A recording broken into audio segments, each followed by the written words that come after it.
Humanga si Coach Steve Kerr kay Nikola Jokic sa pagiging dominante nito sa loob ng court. Sa press conference after ng laban ng Golden State Warriors at Denver Nuggets, nagbigay ng papuri si Coach Steve Kerr kay Nikola Jokic. Tinanong si Steve Kerr ng media kung si Nikola Jokic ba ay makakapag-dominate sa ibang era.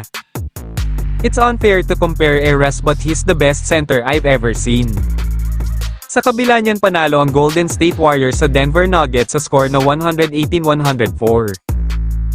Pinangunahan ni Stephen Curry na umiscore ng 36 points, 2 rebounds at 5 assists, katulong niya si Podziemski na may 26 points, 8 rebounds, 6 assists at si Jimmy Butler na may 19 points, 3 rebounds, 5 assists.